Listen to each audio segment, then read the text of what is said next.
Let's join in a moment of silence as we think about and pray for all of the men, women, and families that have made sacrifices of all kinds so that we are protected by the brave and live in the land of the free.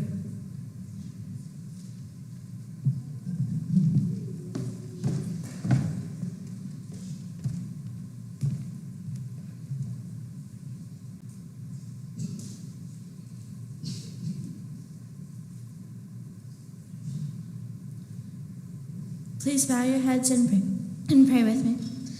O God, we give you praise for these people who have allowed us to serve and worship you in freedom. Bless our veterans and all who serve our nation, defending our freedom. For those who are serving, give them courage. For those who served, we offer our gratitude.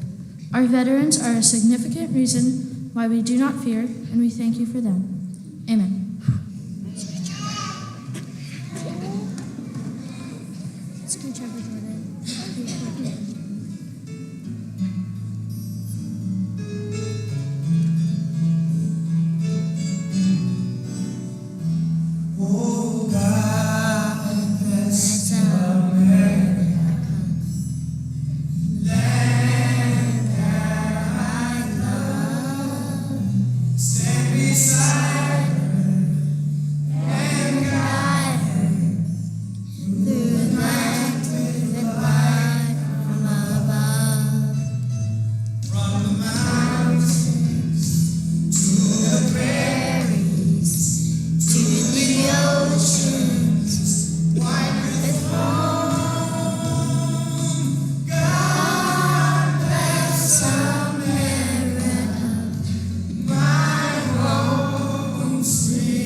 We would now like to invite Mr. Randy Cedillos, Mr. Jared Lester, and Mr. Alton Pardue to join us for a little Q&A session.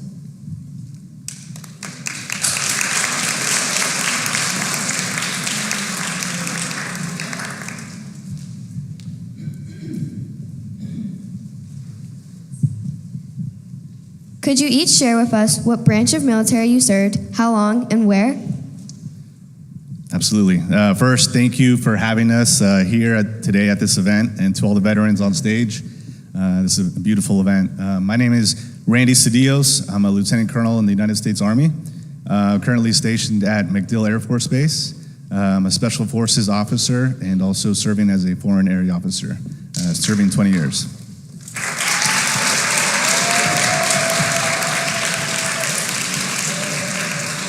Yeah, so the same as the Colonel here, thank you everybody for having us here. This is a great event. It's definitely great to come here and be able to talk in front of the children.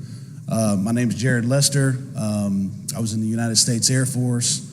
I served 8 years, 6 active duty, 2 in the reserves. My first 4 years was at Langley Air Force Base in Virginia.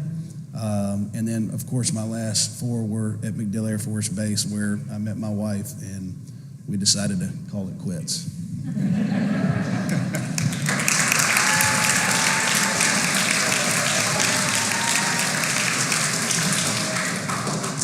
All right. Well, thanks, everyone. We appreciate it. Thanks for having us. This has been a great event so far, so I appreciate you having us here.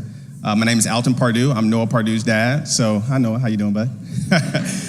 So glad to be here. So I was a Marine for 7 years, Staff Sergeant in the Marines. I served in, my home base was Camp Pendleton, but as a Marine, I spent time all over the world in probably 20 to 25 different countries. And it's a pleasure to be here today. Thank you.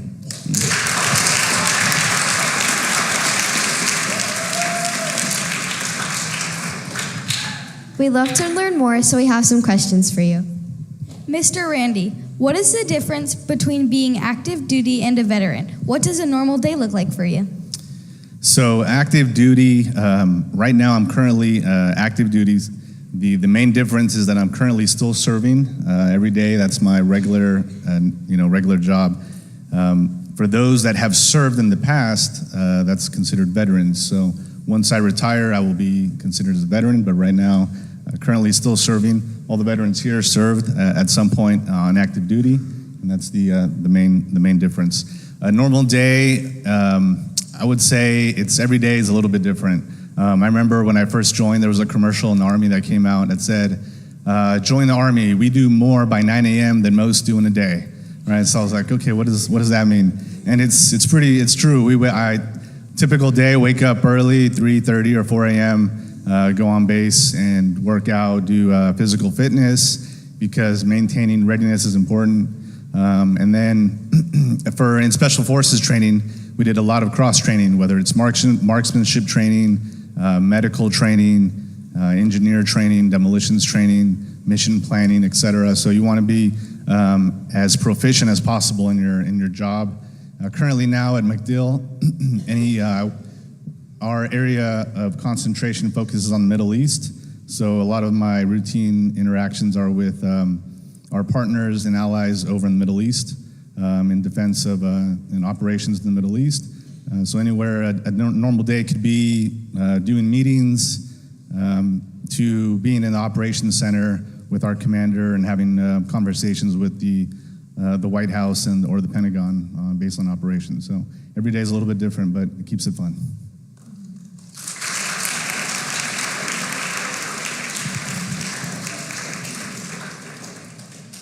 What are the primary roles of each branch of military?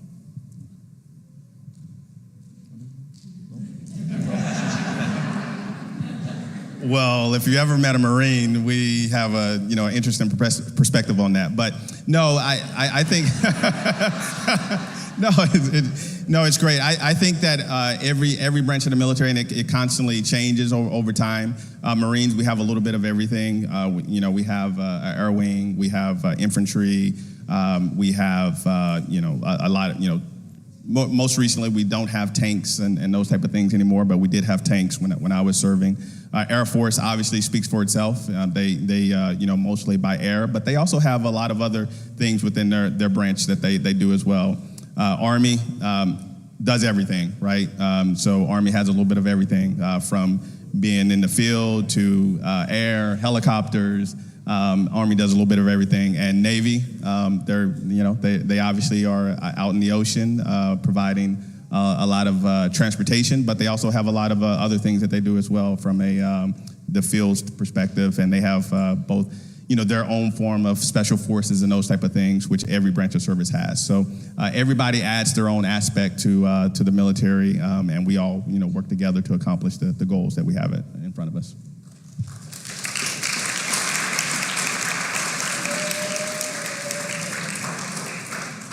What made you want to serve our country?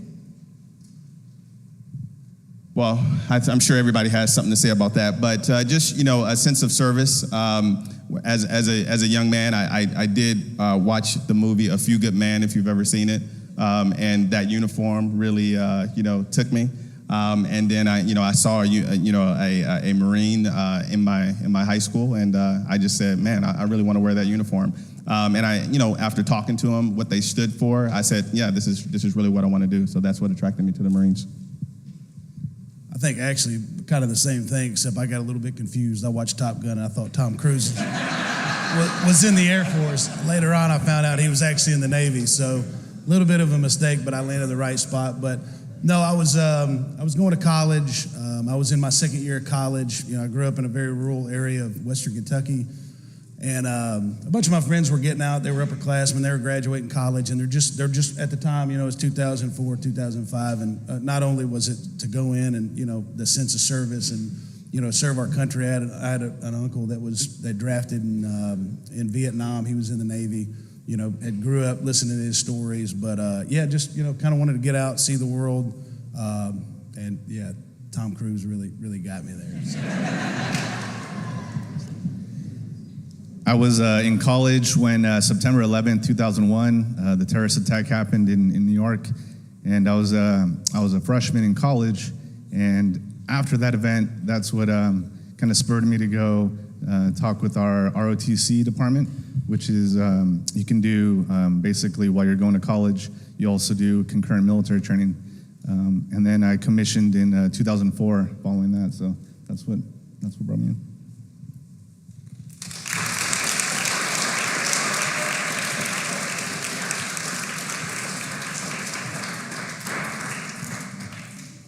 Tell us what your boot camp experience was like. Boot camp experience, Marine Corps first, Well, the boot camp was a great experience, right? Funny story is in boot camp they called me Smiley. That was my nickname, so because I was always smiling. But it was it was a great experience. It was long. It was hard. You didn't have a lot of contact with family.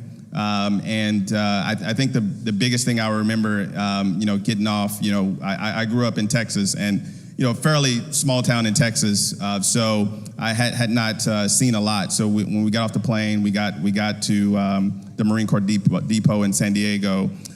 We get off the bus and it's chaos breaks out and you get on these yellow footprints. And that's what I'll never forget is standing on these yellow footprints. So it was a great experience. Learned a lot. It's physically demanding, but it was more mentally demanding, I would say, from a boot camp experience. But met friends that I still have to this day in that boot camp experience. So.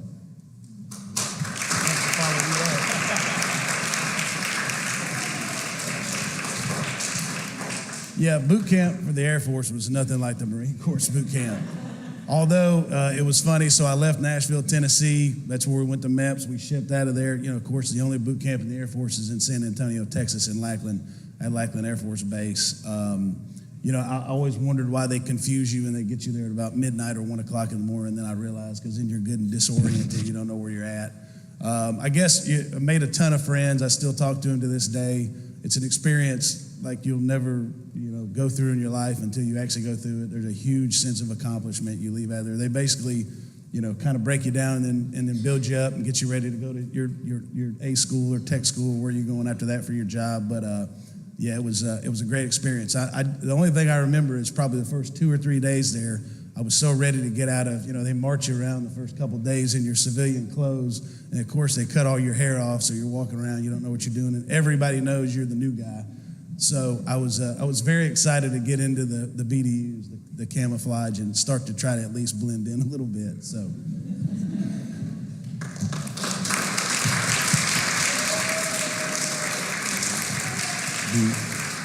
Briefly, I wasn't. I did as a cadet in Fort Knox, Kentucky.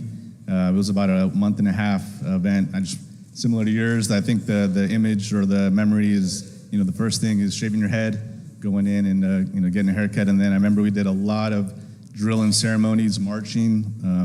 So just kind of going over and over again, attention to detail, and then shiny boots. Those are kind of the main ones that are ingrained in my mind from our boot camp.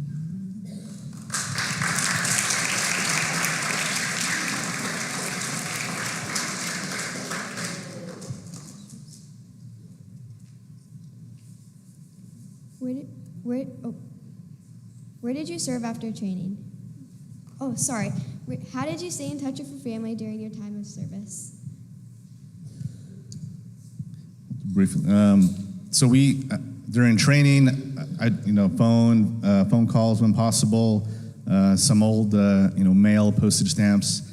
I was in some of the special forces training. We wouldn't have phones for about 2 or 3 months at a time. So I was dating my soon-to-be wife then, and just kind of the long-distance relationship, and just kind of communicating whenever you can via phone, and catching up on the news for maybe about a 20-minute phone call. That was when I guess when. Yeah, I remember. I mean, stateside, same thing. You know, we kind of, that was the age of, you know, the cell phones, of course, were already out and everything, so that was easy. But as far as when you would, you know, leave for training, wherever you may go, I mean, it got, you know, phones got pretty sparse and communication got pretty tough. And then, of course, as you know, anywhere you would deploy, you know, overseas, you know, you'd be in country. It got. I know early on, both these guys were probably there too, but it got pretty tough. I remember there were some, you know, MWR tents were morale, welfare, you know, type deals, but they had 4 or 5 phones, and you'd have to wait. You know, they had the old calling cards. You'd have to scratch the code off the back, and then you'd have to, you know, they'd have 4 or 5 phones, and you'd have to wait in a line for an hour. And of course, you know, the person I had to call was my mom, which was very important, but you know, I'd try to get there maybe once a week and stand in the lines, but yeah, it could get pretty tough depending upon where you were at. So, I mean, I have cell phones, so yes, I'm that old. So there were no cell phones, so we had a pay phone that we were allowed to call right when we got to boot camp. We had a pay phone that we were allowed to call, and after that, it was just mostly mail, that, you know, through mail and, you know, old school way of communicating. And then later on, we got some of the other forms of communication, obviously.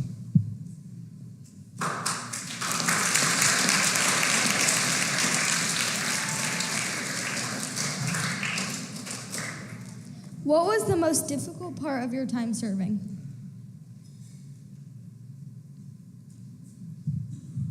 I think, you know, probably what we just talked about, being away from family. You know, I think that's the most difficult, and keeping those connections. That was probably the most difficult, I would say. Yeah, I would probably second that. I mean, the hardest things, you know, kind of being away from family. Like I said, I was very young when I went in. I was 20 years old, so.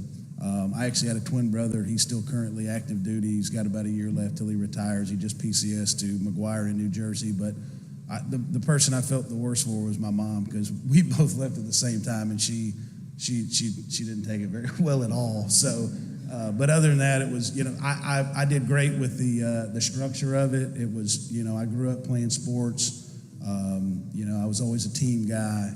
So other than that, that part was fairly easy, but just being away from family could be tough.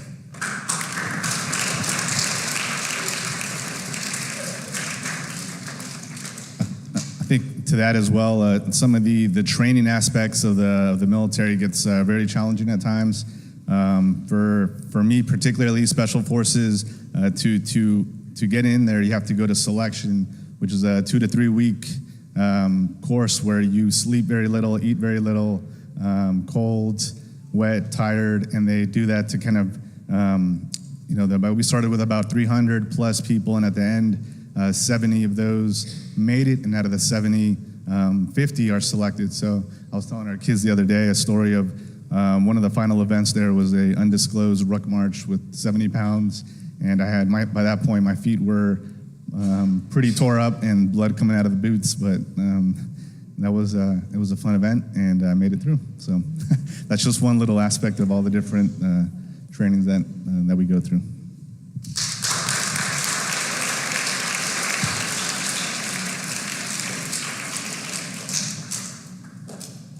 What are you most proud of during your time in the military?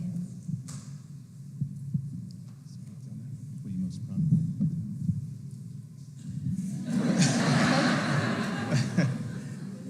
Most proud? Well, there's a lot. I mean, I think that the people that I served with, the friends that I met, from an accomplishment standpoint, you know, I had a couple of meritorious promotions that I'm very proud of, and I earned a Navy Marine Corps Achievement Medal. So I think there are several things that I'm proud of, but just the people that I met and the experience.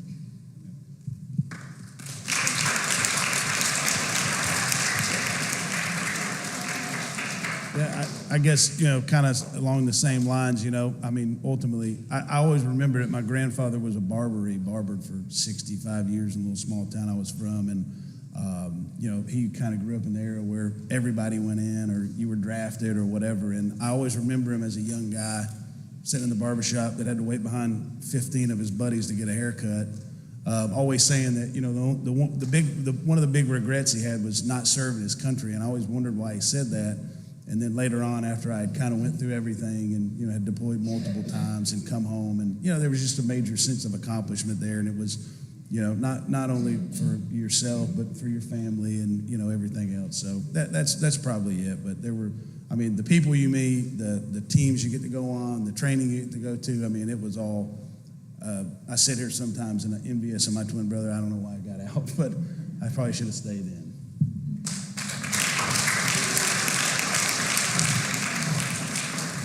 I think just to add on that, it's the camaraderie, the brotherhood, the teamwork that you develop with your the person to your left and right, and accomplishing, small unit teams, accomplishing a mission together, working with either the partners overseas and helping them accomplish their mission and coming together. I think seeing, the power of just kind of working together, and then knowing that, people are maybe struggling or hurting, but then having that the mental and physical resiliency to get over and accomplish something together as a team is pretty unique. And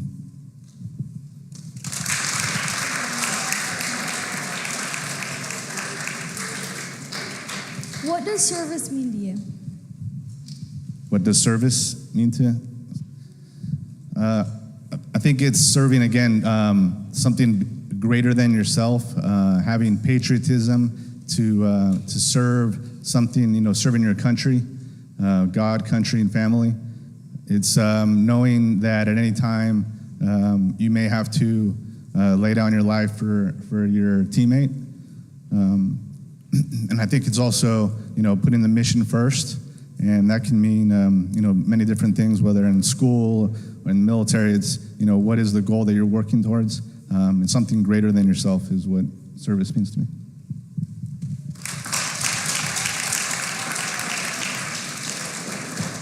Yeah, look, if you start looking across all the branches, a lot of the people up here probably remember, everything being, the Navy did the Navy, the Air Force did the Air Force, the Marine did the Marine. But if you look anywhere around, all the DOD now, it's all joint mission stuff. You go to any base and you see, Marines, soldiers, airmen, you see everybody. They even invite the Coast Guard in, actually, from time to time. So, but other than that, you start looking at everybody's core values. That's what service means, integrity, service before self, excellence in all we do. It's pretty much what all branches stand for and what we went in for. So.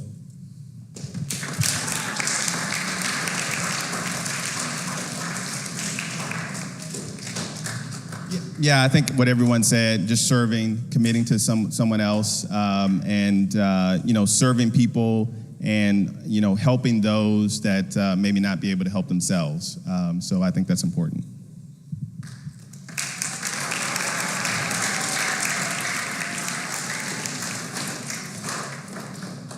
Do you have any funny stories to share with us? Yeah, I tried to think of one that was more appropriate. And I did. And it's hard. But the funniest story I do have is it shows the power. So in boot camp we have 3 drill instructors. There's one that's a senior, then 2 junior, and they have their names of what they're responsible for. But my senior drill instructor, who is kind of he's in charge of all the other drill instructors. He was about 5'1", maybe 5'2", and a lot of times that you're running up and down the stairs. They're maybe making you empty out the whole little dorm room, I'll call it. It's called a squad bay, but you're taking everything out. Whereas you're running up and down, there was this young recruit. He was about 6'5", 245 pounds, and he actually bumped into the 5'2" drill instructor.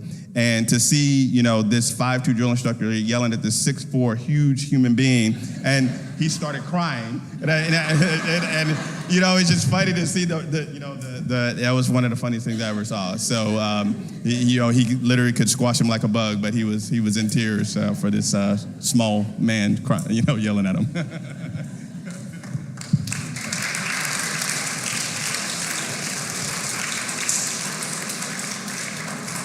Yeah, so that's the biggest thing, and this is probably the perfect audience for this, but I was telling Layla and Lauren last night when we were kind of rehearsing for this, but it was actually a long story, but I'll cut it short, but it was quite funny. So again, I go through basic, I go through my tech school, arrive at my first duty station. I hadn't been there probably 2 or 3 weeks, OIF was going on. Everybody was deploying to Afghanistan, Iraq. I was at, Langley Air Force Bases, Air Combat Commands, they're headquartered out of there. So, if they need a replacement for somebody to go out on a team, they just run right down the road and they grabbed us and we went. So there was my ops senior, he come around and I was new to the squadron and he's like, hey, did you play football? Big guy. Yeah, I played football, yada, yada. We went down through it. Who you like? I said, well, I've always kind of been an SEC guy. I probably, Alabama. Well, lo and behold, he was an Auburn fan. So that was the worst thing I could have said. 2 weeks later, I was on a plane to Ali Salim in Kuwait. And about 3 days later after that, I convoyed into Iraq to Camp Bucca, Iraq with the Army, wondering what had gone wrong. And then I was in an Army convoy, and I was like, I thought I was in the Air Force. All my buddies, I grew up in Western Kentucky, so I grew up next to Fort Campbell. All my buddies went to Fort Campbell, and they all told me very specifically, do not go into the Air Force. They got the best chow. And I'm like, you can tell I hadn't missed a meal, so I went with whoever had the best food. So lo and behold, when I was in Ali Salim, supplies starts getting scarce. So, you're starting to try to bundle up and get everything ready to go in country you can. So when I basically got issued my linens, my sheets, pillows, everything else, I had taken those in. Well, the pillow I had was quite comfortable, so I'm like, I'm a big pillow guy, so I ended up taking the pillow with me. So I threw all my stuff in the convoy with the Army, and I convoyed in, and lo and behold, nobody even knew I was coming to Camp Bucca, Iraq. Nobody was told I was coming, but there was a chief there, and I walked up to the chief, and I had all my bags with me, and he's like, I've got 2 questions. Who sent you? And number 2, why do you have a SpongeBob pillow? Because the pillow was a SpongeBob pillow, so... It was pretty embarrassing, but it worked out because me and that chief ended up becoming very good friends. I later on, kind of followed me through my entire career. He helped me get to MacDill Air Force. He helped me cross-train into weapons systems, which was my last job. So it worked out. But I did look a little bit goofy showing up in Iraq with a SpongeBob pillow.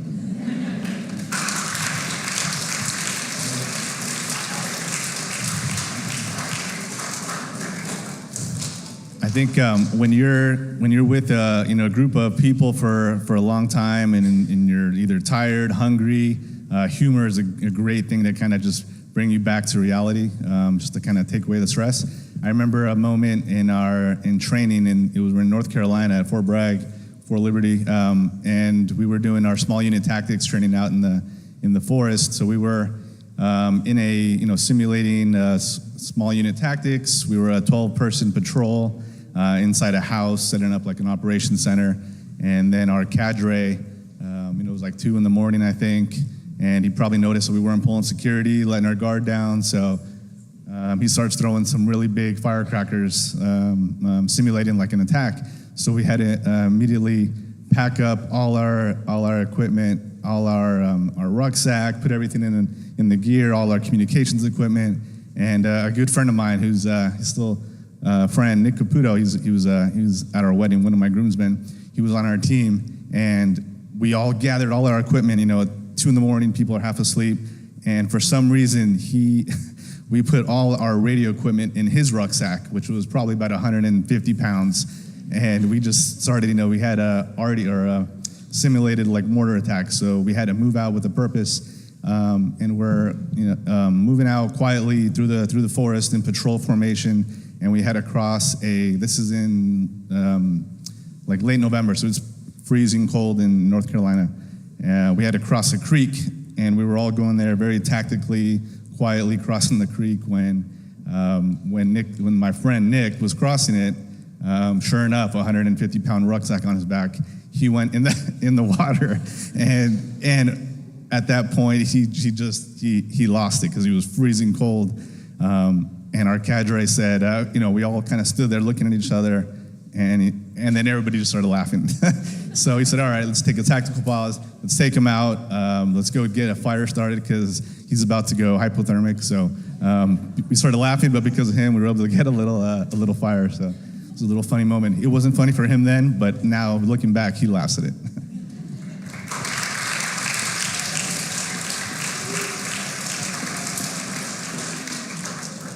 That's all we have time for today. We really appreciate you sharing your stories with us. I'm sure we have all learned a few new things today about our great military. We thank you for serving our country.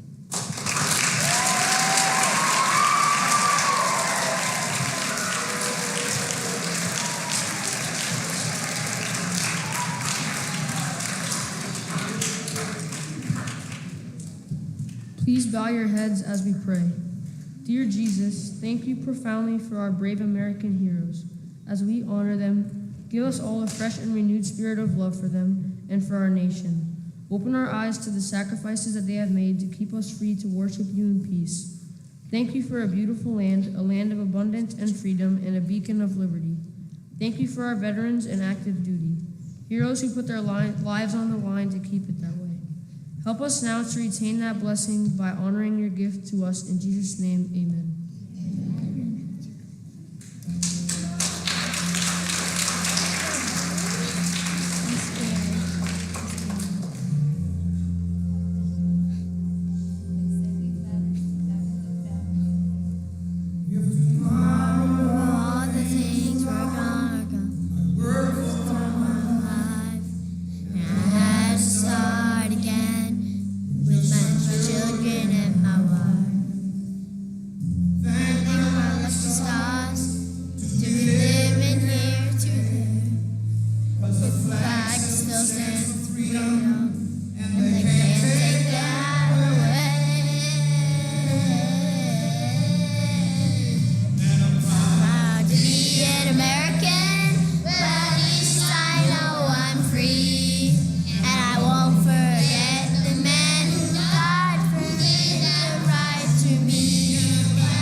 Today, because there ain't no doubt I love this land.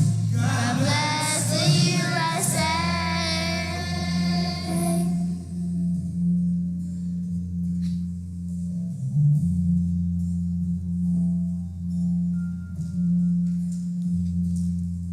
From the lakes of Minnesota to the hills of Tennessee, across Texas, from Sunshine Sea, from Detroit down to Houston, and New York to LA. There's pride in every American heart. Time to stay safe.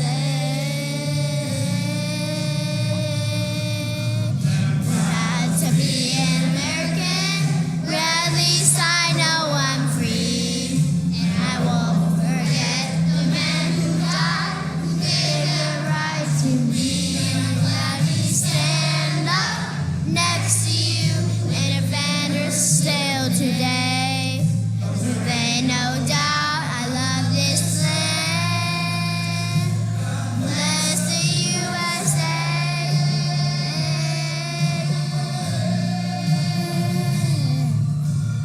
Not to be an American, but at least I know I'm free.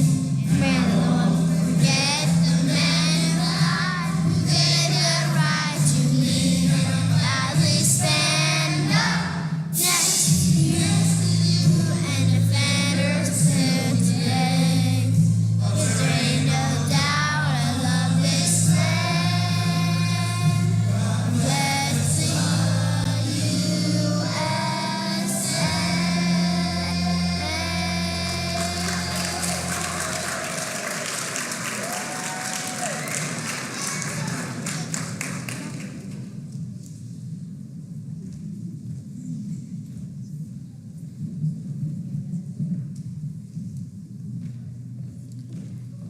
Give me a couple seconds to wipe my tears for a second. I just want to again thank everyone for coming today. This was a beautiful ceremony. Thank you all for your service. Thank you for coming. We thank every single veteran all over the country, the sacrifices that our families make, or their families make every day to save us from, I'm looking at Jesse crying, to keep us free and to keep us safe at night. So we thank you from the bottom of our hearts. I had a great time looking at every picture that we were able to put up for the slideshow. And just one thing I learned through this whole process was just listening to stories. They said, what can you do for a veteran? I found out veterans are very, very humble. We even had some that didn't really want to be a part because they're so humble. And so we appreciate those who did come. But they aren't looking for the thanks. They aren't looking for anything. But one thing we can do is just thank a veteran when you see them. And also listen to their stories. Let them talk to you. And just be proud that you're an American. Thank you all for coming.